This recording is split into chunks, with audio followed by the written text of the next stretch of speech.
So we are in our fourth shiur today, and today it's in some way it's a continuation of last week of shopping, and in some sense it is a special topic to itself, Heter Mechira.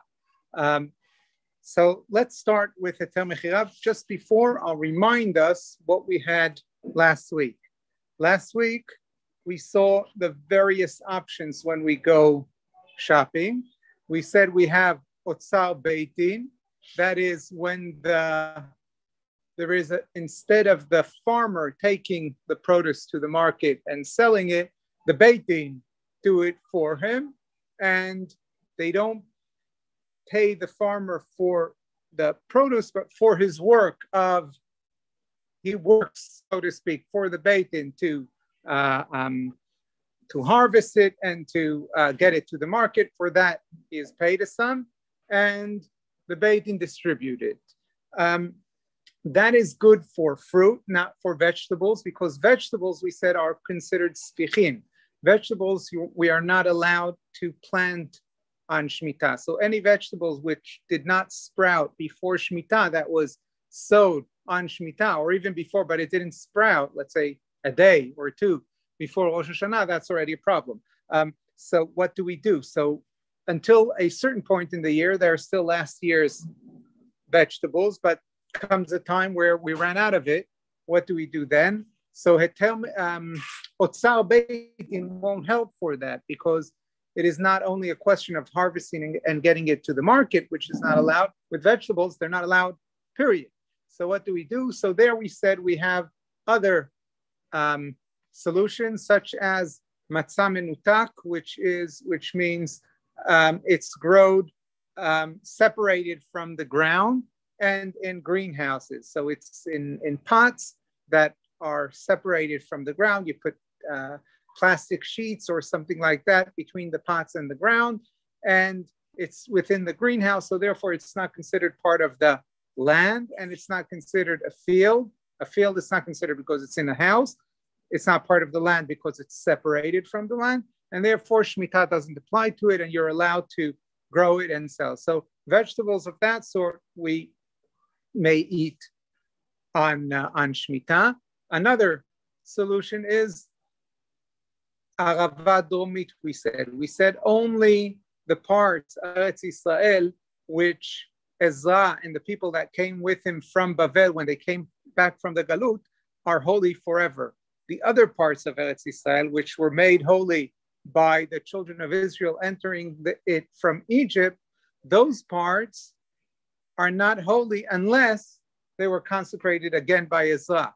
So the east bank of the River Jordan, today known as Jordan, parts of Lebanon, which we don't control, and the very south of the land of Israel towards Eilat, the Arava, those parts are not consecrated by Ezra. So even though they are considered part of Eretz Israel, the mitzvah of Shvi'it does not apply to those parts. So in the Arava, there is agriculture in the southern Arava. So those vegetables may be bought also on Shemitah. Then there is a... The Golan is part of...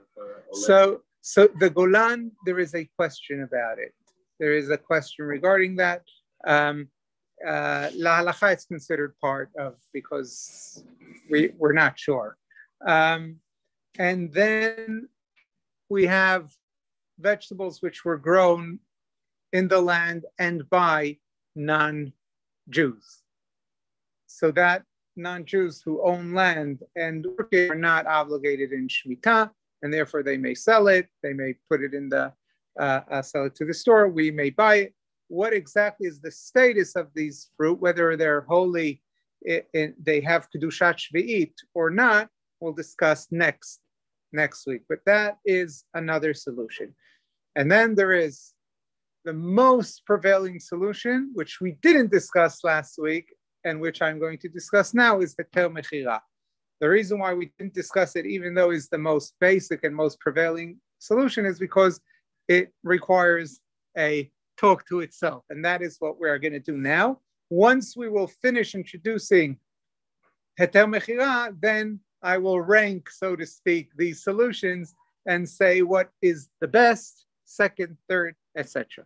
Okay, so Heter Mechira. Let's start with a bit of history. 1881, there were already the first moshavot here in Eretz Yisrael. Shnat Kafresh Mem Bet was a Shnat Shemitah, and Dr.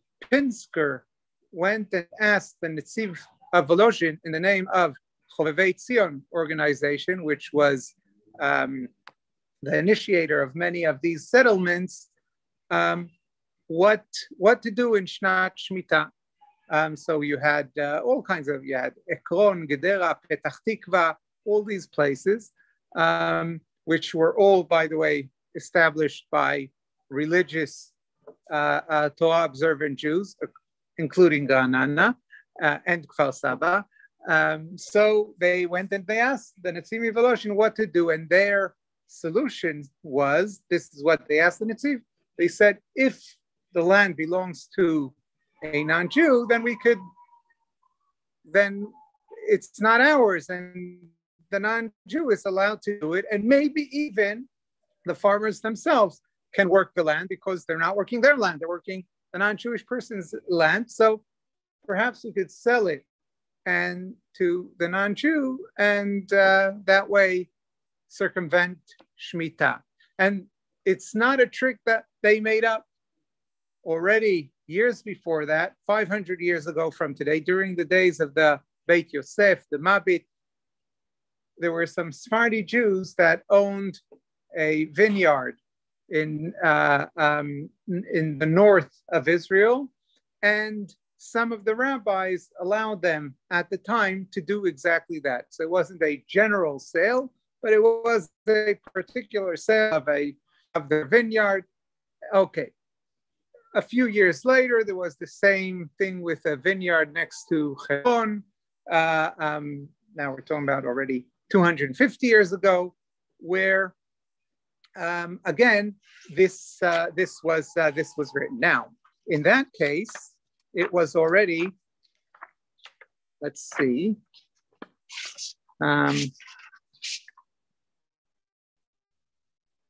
Yes. Rabbi Mordechai Rubio, he was the rabbi of Hebron, and he wrote a whole book on this concept of selling the land. It was called Shem and Amor. So the Netziv not like this solution. The Netziv said no. He said, look, the Torah tells us that we should keep Shemitah. He says everything in Eretz Yisrael is not according to nature. It's a land which the eyes of the Lord are upon from the beginning to the end of the year. He will look after us if we keep his mitzvot. Don't do it. So that Shemitah, they didn't do it. Came next Shemitah, 7 years later. Shnat Tafresh Memchet, or Tafresh Memtet, it would be the Shemitah, but already in Tafresh Memchet, 1888, or 87, I'm not sure what part of Tafresh Memchet it was, they write to other rabbis in Europe this time, and three of the greatest rabbis say that they think that Heter Mechira is actually okay. The first rabbi that is asked is no, not Rav Mohali there. They weren't kosher for the Netziv answer, obviously. He gave 7 years earlier and said no, and then they came. Yeah. So they thought it was so they had their own mind. So the first one is Rabbi Yisrael Yoshua Mikotna, who was asked this question. This time in the name of Chovevei Tzion, and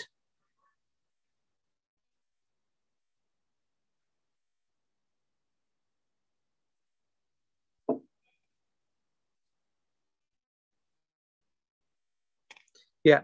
Rabbi Yisrael Yoshua from Kotna sent a person, especially to Berlin, to buy this shoot, Shemin Hamo, which was a very obscure book. No one would have it those days. Yes, it's not, they didn't have Project Shoot, the Bar-Ilan project or anything like that. If you wanted, so people had the Shas, they had the basic Rishonim, and if you wanted really like some major shooting, maybe they were in the Beit Midrash, but if you wanted something rare, you couldn't just find it. So you had to send someone especially to Berlin to get him this shoot of the rabbi of, so we're talking about 100, so 1881, 140 years ago, that was when they went to ask the Berlin, the Netziv.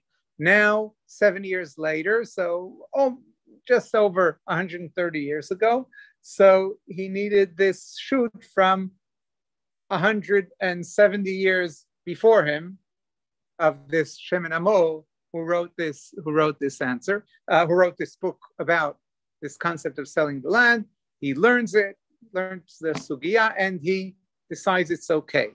And with him, two other great rabbis, but they say in one condition, that Rav Yitzchak Elchanan Spector, who was then considered to be the greatest halachic authority in Europe, will agree with us as well. So they go and they ask Rav Yitzchak Elchanan Spector as well. Rav Yitzchak Elchanan Spector is the YU, Yeshiva University, is called Yeshiva Rabbeinu Yitzchak Elchanan. This is Rabbeinu Yitzchak Elchanan. Yeah, he was the authority in Europe. And he agreed to this concept of Heter Mechira in one condition, that the Beit Din in Yerushalayim agree as well, and that the farmers will work the land in according to the instructions of the Beit Din of Yerushalayim. They go to the Beit Din of Yerushalayim. The Sephardi rabbis of Yerushalayim say it's okay. The Ashkenazi rabbis, the great two rabbis, Rabbi Yehoshua Leib Diskin and Rav Shmuel Salant, they didn't agree with this Heter Mechira. So what do? Some places did Heter Mechira, two places, Petach Tikva, and no, a bit more. Petach Tikva and a bit other places. Now, Petach Tikva was established by people that came from Yerushalayim. People who left Rabbi Yoel Moshe Solomon and a few others from Esharim who went and established Petach Tikva. So they felt committed to their rabbis in Yerushalayim. They didn't sell their agriculture. Now, why was it needed? It was needed because we're talking about a situation which was dire. We had very few people that dared to go and start agriculture at the time. They were very, very poor. The situation was very hard and tough. If 1 year they won't work the land, it was almost a death sentence, definitely to the land, maybe even to the people. So it was a bit scary, a bit problem, and that is why the rabbis that allowed Heter Mechira allowed it, because they said you don't really have any other choice. So that's why you had so many rabbis that said it's okay. But Rabbi Yehoshua Leib Diskin and Rav Shmuel Salant, who were two great rabbis, said no. Okay. Do we know what happened the 7 years before when they didn't agree to it? What happened? How did they live? So I don't. I'm sure historians. I don't know. So that was that. A few years later. Okay, so that was then in the year Tafresh Ayin. I mentioned it last shiur, and you said Tafresh Ayin was 1910. So now we go a few decades ahead. At this time, Rav Shmuel Mohaliver, who was one of the great rabbis in Yerushalayim, establishes the Heter Mechira in an official way, and he wants to allow also the Jews themselves to work their own land, as I mentioned before. But he said there is no problem with it. But now the rabbis in Yerushalayim become very, very much against the Heter Mechira, including the Ridbaz, Yosef David or Yaakov David, I forgot, Vilkovsky. He's the rabbi in Tzfat. He came from Chicago. Before that, from Slutsk, from Poland. And he is the rabbi in Tzfat, and he's vehemently against the Heter Mechira. At that time, we also have a new rabbi in Yafo. His name is Rav Aram Yitzchak Kook. And he writes a book, Shabbat Haaretz, in favor of Heter Mechira. Now, he was a bit more strict than those that were for it, because on the one hand, we had those that were vehemently against it. On the other hand, we had those who were absolutely for it, that once you sell it, you could do anything. Now, doing anything meant that the farmers could even sow the land on, meaning plant new trees, new plants, thing they could do on Shemitah, because it's not their land. Rav Kook was somewhere in the middle. He said we could do it, but somewhere in the middle. So things that are not allowed only rabbinically, we can do. Things that the Torah prohibits, Jews should not do, but it should be done by non-Jewish workers, and sowing and planting new things, definitely not at all, not even by Jewish workers, because our aim is to keep things the way they are, meaning to have them not lose, but to grow and make new places that we don't need to do. So that was Rav Kook, and he writes this whole book, and then we start having letters back and forth between him and the Ritbaz, who was okay. So that was that. Now, the rabbis that said it's okay, every year they said it's okay for this year, but we're not giving a general ruling from now onwards. Every Shemitah, they said, for this Shemitah, it's okay. Next Shemitah, we'll see, including Rav Kook. And every year, it was evaluated. Now, what happened? At a certain point, came a time where people looked around and they said, just a minute. Originally, when Heter Mechira was done, do you think we should go? It's, maybe we should go upstairs, okay? I'm sorry, there's a bat mitzvah happening here. So we are going upstairs. Oh, what was that? Okay, so we're going upstairs and we'll continue in 1 minute. I apologize for this. You don't need to slide upstairs, right? No.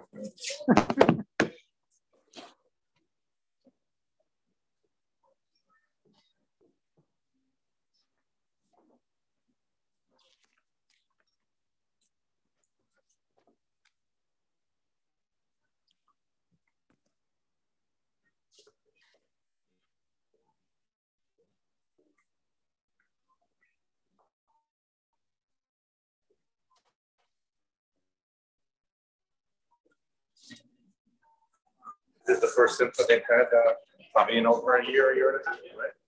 I'm not sure. No, they had. They had something? No, on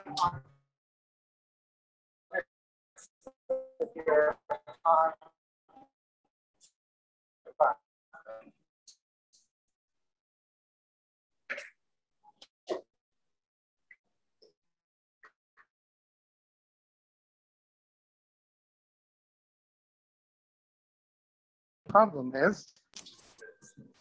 Yeah. I'll do it like this. Yeah. I see it does a lot of good.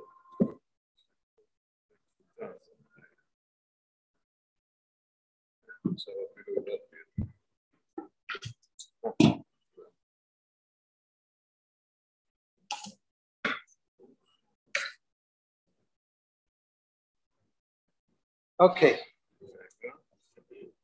Was there ever any emergence from Beit HaMikdash by Sheni? That's a good question. So one of the questions against Heter Mechira, just a minute, I'll get the door here.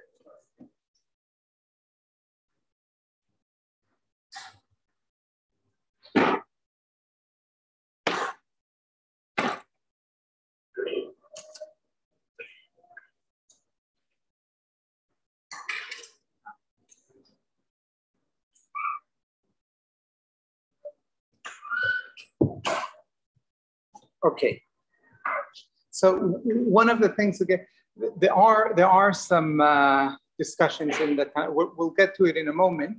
But before that, I'll say one of the arguments against Heter Mechira was, just a minute, if Heter Mechira is a possibility, why wasn't it done?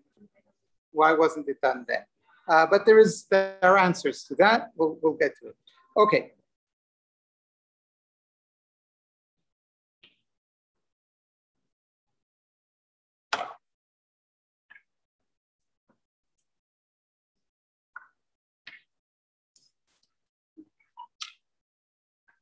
Okay, so that is Heter Mechira. One thing after the other. Do you know where? Yeah. Should going on. I think someone is doing something there. It's an eventful shiur. Well, last week we had to go downstairs. Yeah, but last Hamas were much kinder. They waited to the end of the shiur. Yeah. Okay, thank you. I think here someone doesn't like Heter Mechira.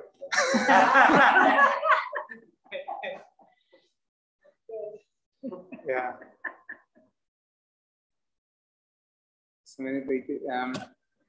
צריך גם פה, שאני אראה את ה...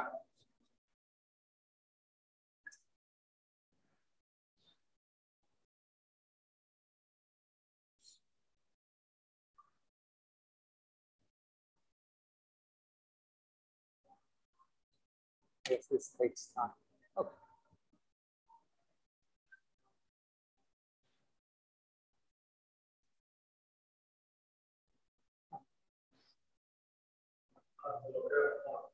Okay. Okay, so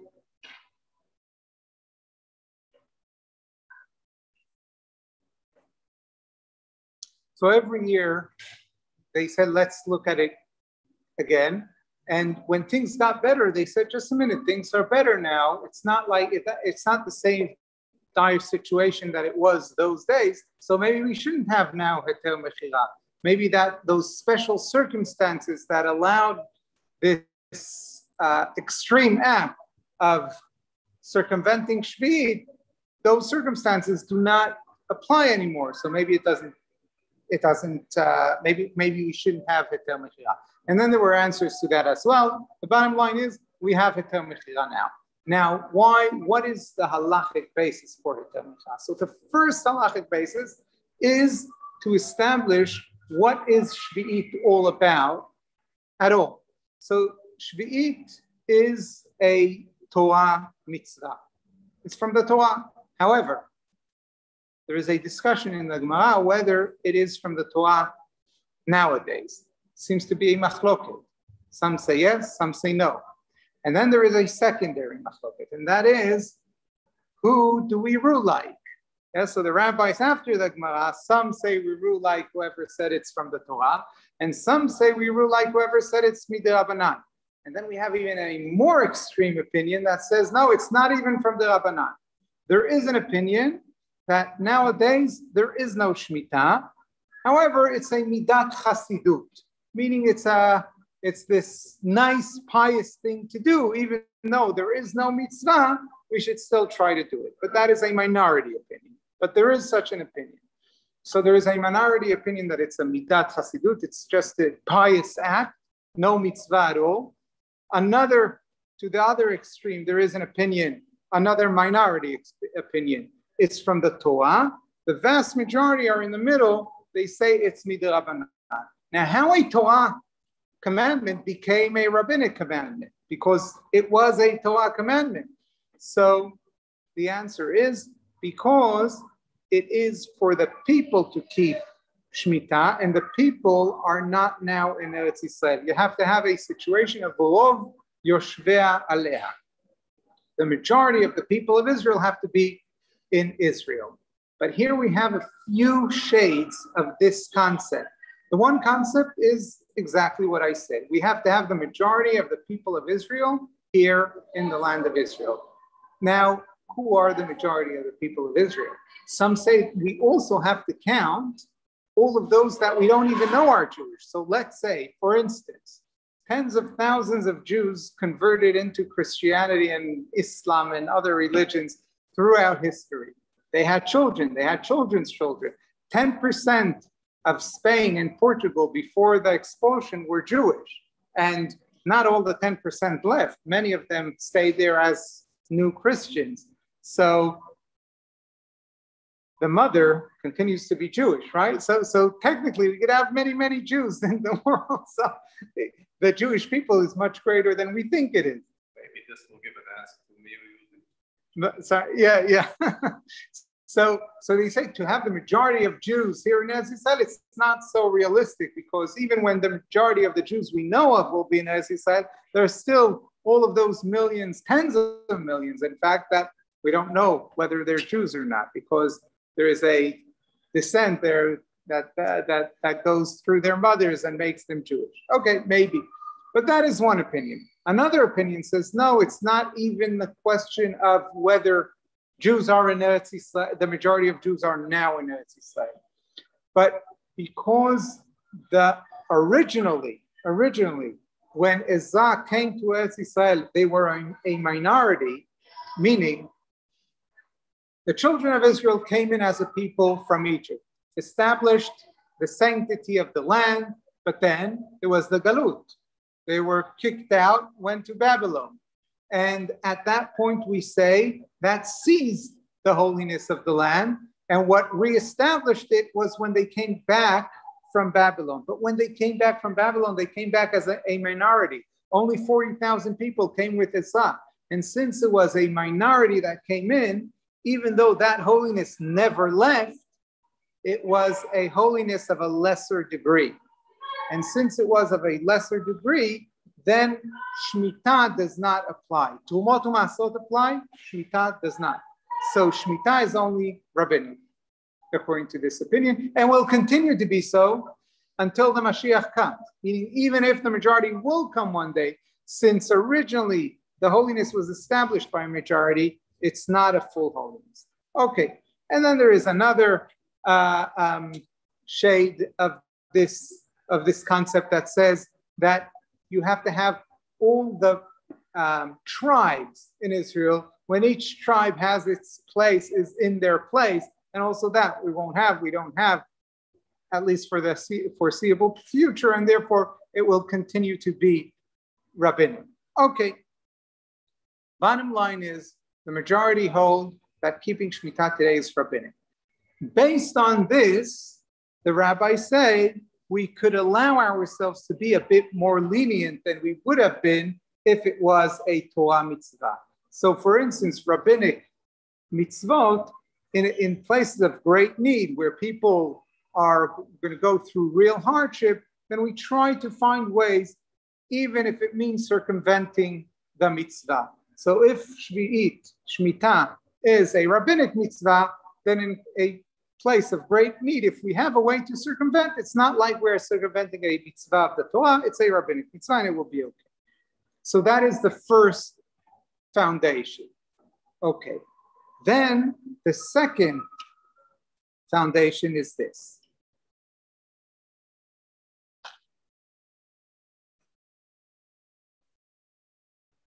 If a non-Jew buys land, does Shemitah apply to that land, yes or no? So before I said, yes, no, it doesn't. But in fact, it's a machloket. It's not so clear. There is a machloket in the Gemara. Again, here too, there is a machloket in the Gemara, and then there is a machloket of the later rabbis, who do we rule like in that machloket? One opinion says, yes, if a goy owns the land, then there is no Shemitah. Another opinion says, no, there is Shemitah. Okay, but now it gets a bit more complicated, because even those who say that the halacha is like those that say, yes, there is Shemitah, they say, but the question is, what does that mean when the Torah says, yes, there is Shemitah? So the one opinion says, it means exactly that. But then there is another opinion of the Beit Yosef, of Yosef Karo, who wrote the Shulchan Aruch, who says, no, that's not what it means. What it means to say is that once a Jew would buy the land back from the non-Jew, then Shemitah would apply. Meaning, the machloket is this: according to the one opinion, if a non-Jew buys land, then that land is no longer holy. And even if a Jew will buy it back, it won't be holy. Shemitah won't apply to that land anymore. Not Shemitah nor Tumot Masot. That's it. Why? Because what makes the land holy? That it belongs to the Jews. But here, a non-Jewish bought it, not holy anymore. A Jew bought it back, so what? He's a single Jew. He's not the Jewish people. You have to have the Jewish people make it holy. Okay, so one non-Jew can make it not holy, but one Jew can make it holy again. That's the one opinion. And then the other opinion is no. If a Jew bought it back, it becomes holy again, and Shemitah does apply. And we say like that. Okay, so the bottom line is, we have one opinion that says that whether we say that we go according to the opinion that the holiness does not go away, that the holiness goes away, that then it goes away. But even if we say it doesn't go away, then it depends how we interpret it doesn't go away. Because if we interpret it doesn't go away once a Jew will buy it again, then right now there is no Shemitah. Okay, so the bottom line is, according to the majority of poskim, there is no Shemitah when a non-Jew owns the land. Okay, so now once we've established that technically in a place of a great need we can circumvent Shemitah because it's rabbinic, it's not from the Torah. We've established as well that if a non-Jew owns the land, then Shemitah does not apply. Now, all we have to do is make sure that a non-Jew owns the land. We can do it because we are able to circumvent it because it's a rabbinic mitzvah. And if the non-Jew owns it, then Shemitah won't apply. That's the base, that's the mechanism of Heter Mechira. So before Shemitah, the land is sold to a non-Jew for the period of Shemitah. It's not sold for perpetuity. It's sold for the period of Shemitah, and then Shemitah does not apply to the land for that year of Shemitah. So that's basically the idea. Now the question is, can Jews work the land because it doesn't belong to? Sorry, can I just ask a question? Yes. Hi. Is that like selling the chametz? Exactly. That's a very similar concept. Yes. So yes. So for people in Chutz La'aretz, is this the argument that you say to them? If you hold by selling your chametz, then you must hold by Heter Mechira, because it's the same so thing. It's more complicated, as we'll see. It's an argument. It is an argument, but there is an argument against it, which I'm going to get to. But technically, yes, it's very similar. Emma asks if the selling of the land for Shemitah is similar to the concept of selling the chametz. And yes, the Torah tells us don't own chametz. You shouldn't have your chametz on Pesach, and we sell it. It's not ours, so we're not committing that prohibition. Here too, the Torah tells us don't work your land on Shemitah. We're not working our land. It's not ours. It's Muhammad's. It's Stephen's. It's Chris's. It's not the same thing. Food, you move. Land. That's true. That's true. And here we're getting to something to the concept why I said it's not one who holds by this doesn't really have to hold by that, because here one of the great arguments against the Heter Mechira was just a minute. We have a prohibition called lo techonem. Lo techonem means, according to one of the interpretations, and that is the meaning of the mitzvah, according to Chazal, is there is a prohibition of selling land to non-Jews in the land of Israel. Why? Because during the days of the Torah, like today, we want the land to basically be belong to the people of Israel, like today in the Galil and the Negev, there is a lot of tension around who fields belong to, and each nation tries to take more of the land. And the Torah says we want the land to belong to the people of Israel. So there are a few exceptions, of course, how you could do it in a way. It's not that Jews are not allowed to be here. It's not that Jews are not allowed to have fields, but there are certain limitations. And just like that, to sell is problematic. So, and this is one of the arguments of the Netziv, which I mentioned before. He says you are running away from the bear right into the jaws of the lion, meaning you're running from a rabbinic prohibition of Shemitah into a Torah prohibition of not selling the land. And he says you're defeating your own purpose because you want to reinforce Jewish agriculture, and how are you doing it? By selling the land to non-Jews. It doesn't make sense. So that is one of the arguments against the Heter Mechira. The answer to this is there's a few ways of answering it. One of the answers I must say I find difficult to understand. It is that when you're not allowed to sell land to non-Jews, when that will mean that you are taking away the land from the Jews and basically giving it away to non-Jews. But here that is not the case. You want to save Jewish agriculture by selling it to a non-Jew, but in order to save it. I find that difficult to understand because usually the mitzvot of the Torah, we don't try and ask ourselves, well, what is the purpose? And here it's not exactly going with the purpose or against the purpose. Usually the mitzvot are what they are. They might have a purpose, but once they've been established as a mitzvah, they're a mitzvah, that's it.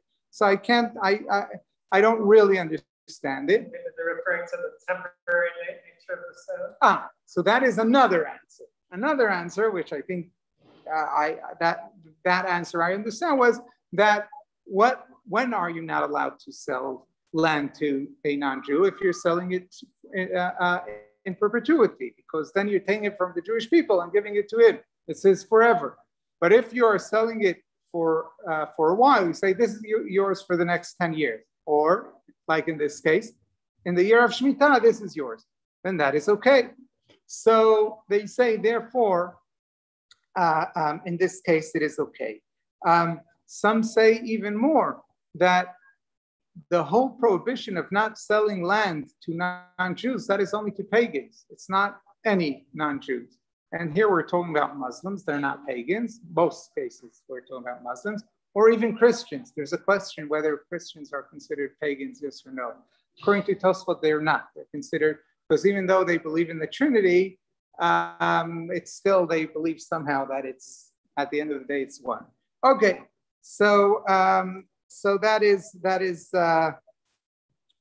that's the argument around lo techunem. Is there scientific evidence that letting the land rest every 7 years improves? It's good for the land. So it's interesting. Therefore, we should do it no matter what. So it's interesting. You reminded me of something. The rabbis of Yerushalayim, Rav Shmuel Salant and Rav Yeshua Leib Diskin, one of their arguments against those that said, but it's the situation is so dire, we have to do it. One of their arguments was that no, people who there are agricultural theories that say that letting the land rest once in a while makes the quality even better. So 1 year they won't, but their produce will be more of better quality. It's a 4-year crop rotation. Yeah. So, exactly. So the answer to that is that you don't have to let the land to be desolate. You could change from one crop to the other. You have like 4 fields, and one is always resting. So one grows legumes, one is resting, one grows and the other two grow crops, and each year you move it round. It's from the Middle Ages. Yes, no, but I think in modern agriculture they realize that you don't even have to let it rest because it depends because different different plants use different minerals. So if you do the rotation correctly, so it could be that you don't even have to. Okay, but one way or another. So I'm not an agricultural expert. I think Emma is, but well, yeah. Oh, totally not. Don't misrepresent me. I'm a housewife, not a farmer. Okay. Shepherd's not a spy. Well, compared to us, you're an expert. Totally far from it. Thank you. Okay. So that is just a bit about Heter Mechira. Okay, so the Lo Techonem, that is the main thing. And then other arguments were that Jews do work in the field as well, and that is also a problem. But that I discussed. So some say it's okay, some say it's not. Rav Kook thought it's better to not do. Okay. Bottom line, nowadays, Heter Mechira, those who say it's not, we're not in such a condition that requires Heter Mechira. Okay, so they'll take a loss, but it's not a question of life or death. So, first of all, when it comes to rabbinic laws, even if in questions that are not of life and death, if they are of grave economic consequences, then we do allow circumventing of mitzvot. We just spoke about chametz. Chametz is not even a rabbinic law; that's a Torah law, and we allow it in places of great economic losses. Another thing to take into account when we talk about Heter Mechira is what is the alternative? Let's look at the farmers. Say the rabbinate will tell the farmers, listen here, if you want your produce to be kosher this year, don't work the land at all. Most farmers won't do that because they're not religious people. They'll refuse to take that loss. And what will happen then is that most produce in the land of Israel won't be kosher from a Shemitah point of view. And that will just simply be the situation. And the question is that what we want? Plus, once that happens, then the farmer who didn't have the Rabbanut on Shemitah and sold very well his crops, because most people in Israel won't really care, and most of the people who he exports to outside of Israel won't really care. The next year he'll say, I did well without the hechsher of the Rabbanut, so this year as well, I don't. And then we'll have fruits and vegetables without tumot, without masel. So from a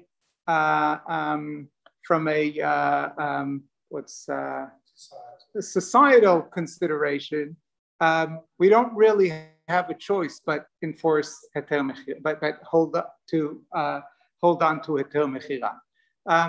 Now, what are the considerations from the side of the person who buys it in the store? The person who buys it in the store, once the farmer did it because a rabbi told him it is okay, then he's not doing anything that is not allowed halachically, because he's depending on a valid halachic opinion. And therefore, when we go to the store and we buy it, we are buying produce that is there legitimately, and we have no problem to buy it. It's there legitimately, and we could buy it.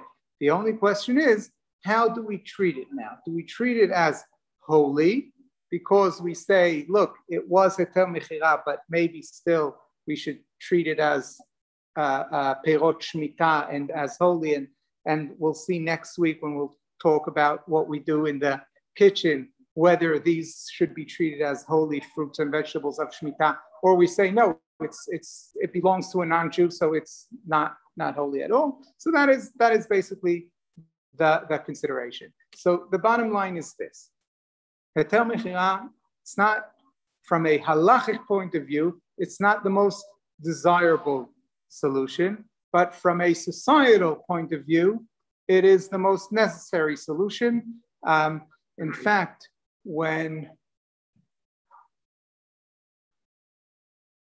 I think Rav Lau said it, Rav Lau the father, when he became chief rabbi, Rav Shlomo Zalman Auerbach told him, don't fiddle around with Heter Mechira. Meaning because then there was a lot of pressure from the Haredi side to find other solutions to get away with Heter Mechira. And he said and Rav Shlomo Zalman told him that is the basis of all kashrut in Eretz Yisrael. Why? Because once you take away Heter Mechira, then on Shemitah, all the farmers will be kosher. Everyone, all the restaurants, the hotels, and everyone that buys from them won't be kosher. Once they go not kosher, they won't after Shemitah, okay, now we'll go back kosher. That will be it. And so the consequences are great. So we have to have Heter Mechira. There is no other choice. Is it, Rabbi? Yes. On Zoom. I mean, is it also an issue that it gets into the production line with wines and jams and anything else? Yes, exactly. Not just restaurants and stores, but it. Right. Yes. You buy things now, and it says on it under the hashgacha, no problem, Shmita, So all those produced, or many of those produced things, have gone through Heter Mechira process. Yes, exactly. So that would all be a problem if not for Heter Mechira. Exactly. Very good. So bottom line now, we have 4 more minutes, and in the next 4 minutes, let's talk about shopping on Shemitah. Now that we know more or less, we know Heter Mechira, we know Otzar Beit Din, we know Matzah Menutak, we know Aravat Domit. Okay, what do we do? So first of all, I brought this. This is an example of a list. As Shemitah will approach, this is from a few Shmitot ago, but the lists are more or less, you have the name of the fruit or the vegetable, and it tells you here what date during the year you have to start worrying that it's of Shemitah. Why? So let's remind ourselves. Fruit that are on the tree, if they reached a point where they're big enough by Rosh Hashanah, even though they're picked months later, they're still considered last year's produce. And with vegetables, even more. Once it sprouts, the plant only sprouts before Rosh Hashanah, then those vegetables are considered last year's vegetables. They're not Shemitah vegetables. So when we go shopping, we could go with a list and say, okay, the tomatoes are not yet Shemitah. We could still buy them, no problem, etc. Okay, came the date when we have to worry about specific produce. Then we start worrying. Okay, so what do we do? So first of all, we don't have to worry. There is Heter Mechira. Heter Mechira is basically a blanket that is always there. And when we go into the big supermarkets, there is a Teudat Kashrut of the Rabbanut.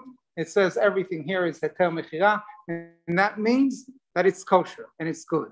Now, what if we want to go and be more strict?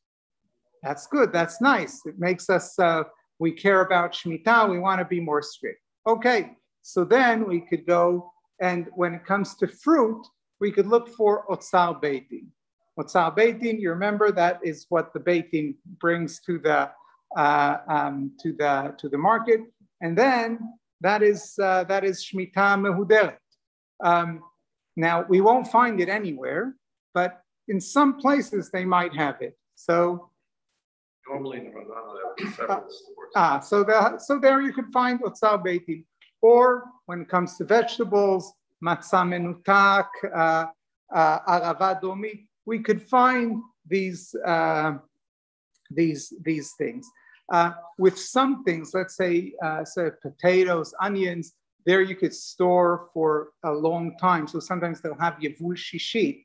They'll have special potatoes from last year that were stored and are still okay now. So you could find it in various places. If someone wants to be strict, they could, and it's even a nice thing to do. What to avoid? Don't go to Haredi stores on Shemitah because they go to the solution they prefer is to buy from produce that comes from Aza, from those places, meaning from now. Just that we know, some of what we buy comes from Aza every year, and that's just the way things are. But when comes Shemitah, then many of the produce that usually is bought from Israel, all of a sudden we have a whole segment of the market, we don't want it this year. What happens to those farmers? They lose a lot of money, and all of a sudden the farmers in Aza and in other parts, they come in to take that demand. Comes the year after Shemitah, they will continue to sell because they already got that part of the market. Every Shemitah, they get a bit more of the market, and that hurts Israeli Jewish farmers. So if we're Zionists and we believe that agriculture here in Israel is important and Jewish agriculture in Israel is important, we want to support Jewish agriculture. So we don't want to go to that solution. So sometimes people think, oh, we are strict with Shemitah, we're going only to... How do we know that's the situation? When you go to supermarkets in Haredi areas, that will be the situation. You could count. Sorry, what? What will it say? Yeah, it will say, Gidul Nochri, Gidulei Nochri. Also in Renana, Rabbi, you'll see, also in Renana, some of the local makolets who are catering to the more orthodox of our population in Renana are buying in Yevul Nochri because they think that's what people want. So we have so that owners not to do it.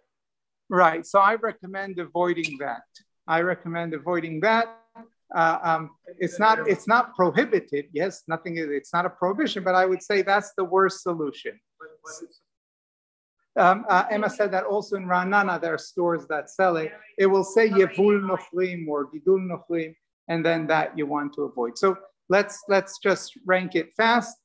First of all, you go with this to know whether whatever fruits and vegetables you're buying, maybe they're not shvit yet, maybe there is no problem yet. So you go with this. And if there is a problem, then first of all, the blanket solution is Heter Mechira. You make sure you're in an established supermarket will always have a Heter Mechira on the wall. You see from the Rabbanut, that's fine. If you want to go a step forward, then Otsar Beit Din, Matzah Menutak, Arava Domit, all of these are good chumrot to have. How do you say chumrot in Hebrew? Good stringencies to have. It's wonderful. Shmita is a very important mitzvah. We have to understand why am I so recommending to take the stringency, even though it's only rabbinic. I know we're over time. I apologize. One more minute.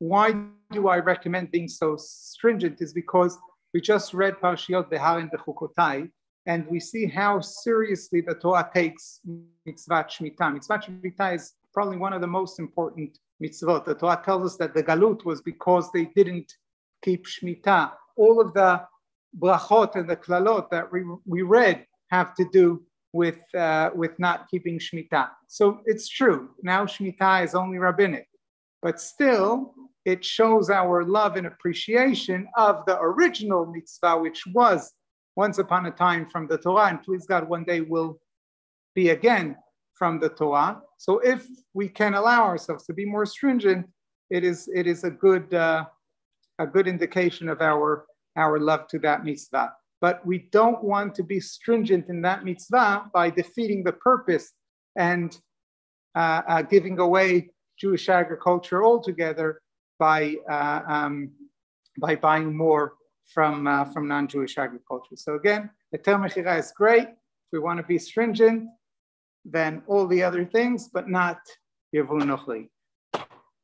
So that's it for tonight. Good